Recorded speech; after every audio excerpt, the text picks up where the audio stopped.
Women are more attracted to guys that have a life beyond them. Like, no matter what a woman says, a woman might say she wants to be the center of your world and have everything revolve around her, but as soon as you start doing that, that's going to drive her away. Like, the women don't want that. It's one of those things where you can't listen to what women say and you just got to watch what they respond to. They don't respond to a man that makes them the center of their world and puts them on a pedestal. The more independent you are, the more she sees that you're doing fun activities without her, like, the more she's going to want to be a part of that world that you're building for yourself, right?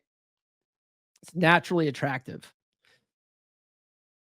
You want to set boundaries, stop over explaining. We already talked about you don't have to explain yourself, right? But like, if you go to do any of the stuff and she pushes back, stand firm without getting emotional about it, right? The more reactive you are, the weaker you look.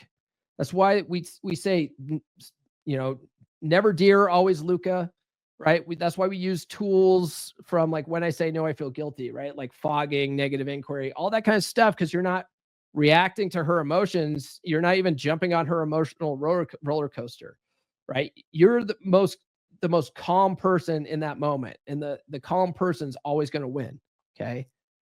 So just stand firm, right? Like, she's like, "Why, man, you're always going out to the gym and I'm always left home alone." You'd be like, "Yeah, I can see why you might be frustrated with that. I'm going out to the gym tonight." Right? "All right, I'm still going out though. Yeah, I can see why you might be frustrated, but I'm still going out though." Right? Um, you can't lead without setting expectations, right? There's no consequences for if there's no consequences for disrespect, leadership is meaningless. Okay. Well, what are your consequences going to be for disrespect? Can anyone tell me, like, what are your consequences for disrespect in a relationship where you live with your wife and you can't, like, just go home and you can't just, like, outrightly dump her? Like, what's a good consequence for a wife, right? Like, if she's being disrespectful. Anybody? Bueller? Anybody?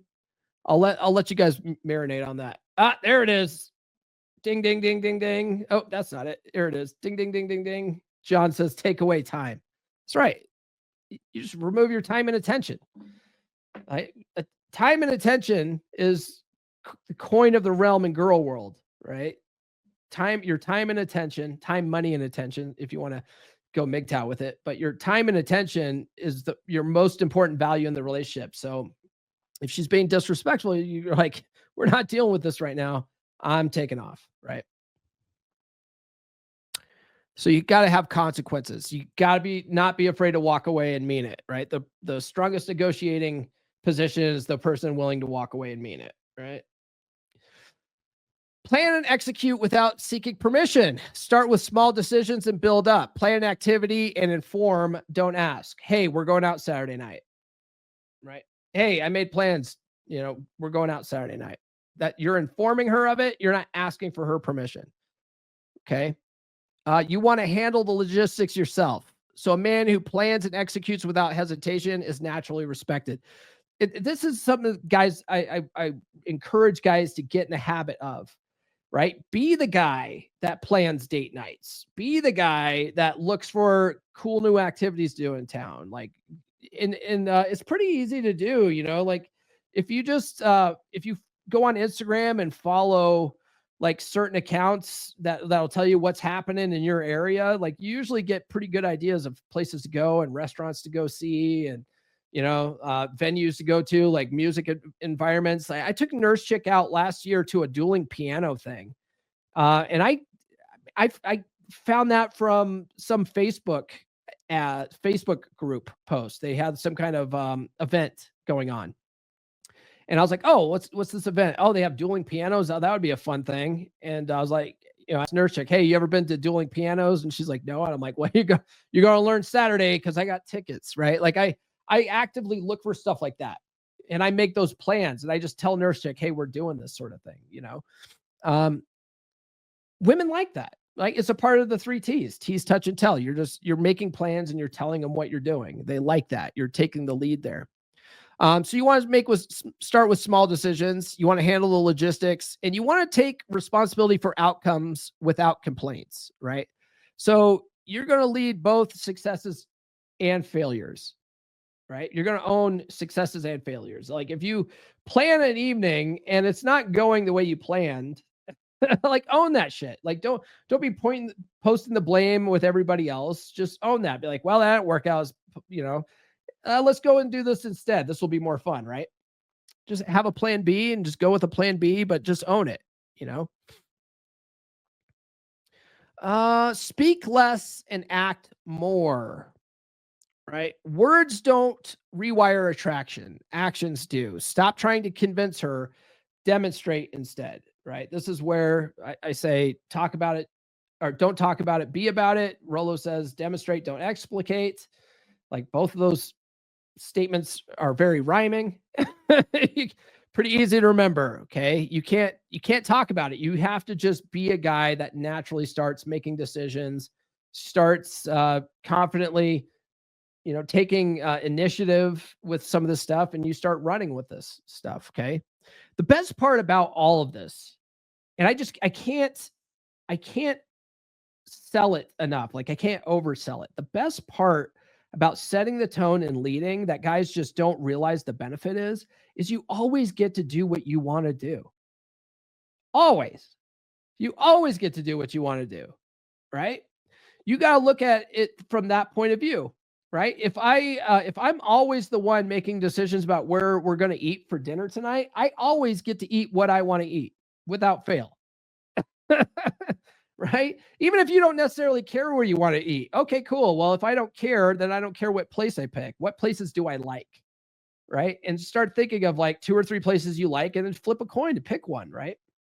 But you're not, you're going to go to a place that you're going to be happy with the food and you go with it. Okay? It's a win-win. You always get to do what you want to do. Like I said, the dueling pianos thing.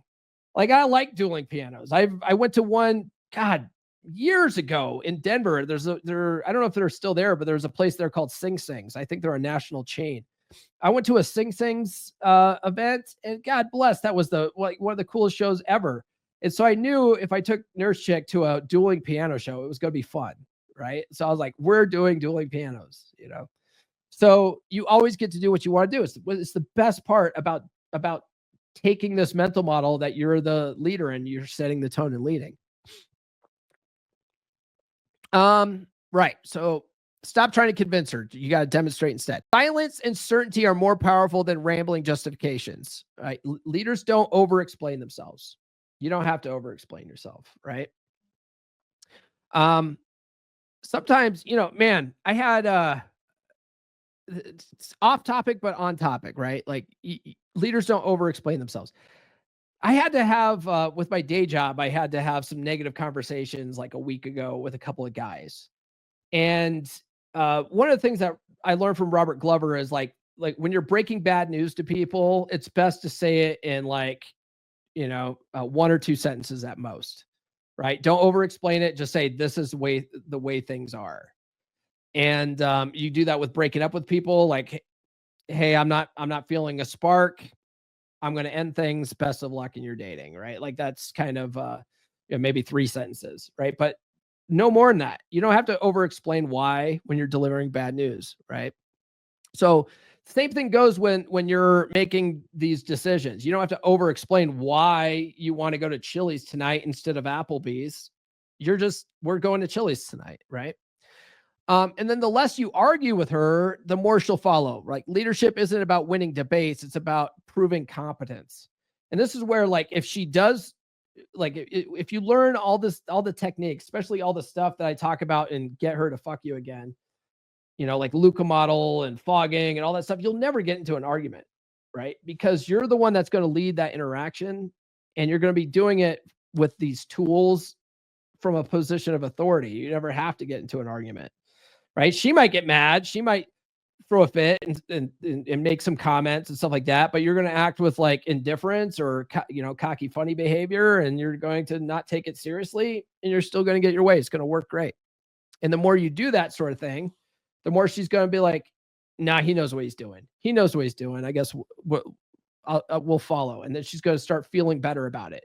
I have like one of the guys in beer club, brother David, right? He's completely transformed his marriage. Like his wife loves that she doesn't have to make decisions anymore. because he just started doing that stuff. And she's even said, like, man, I just love that I don't have to make decisions anymore. Because that's women's natural, their natural traits, right? Their natural energy is to be passive and be the ones that just show up looking hot, right? So when you start providing that more and she starts trusting that, she starts coming around and she's like, man, I actually like this. Where have you been my whole life, right? Stop chasing approval and start living by your own standards, right? So chasing approval signals weakness. Okay. If she sees you're trying to earn brownie points, she's going to lose more respect. So you can't do any of the stuff to try to get kudos. You have to do this because this is who you are now, right? You got to start doing this kind of stuff because this is who you are now. You got to lead because you want to, not because you're trying to get a specific reaction out of her. Okay. If you're trying to lead, so she'll like you and be more attracted to you, that ends up being a one giant covert contract. Right. So you can't do that. You got to lead because you're like, I know I don't want to be someone where life happens to them. I want to start controlling my destiny more. Right. If you do that and make it about you, you're better off. It's a better mental model to have. Right.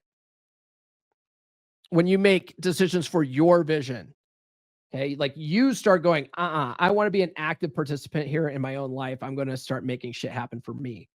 Right. She's going to naturally want to join that.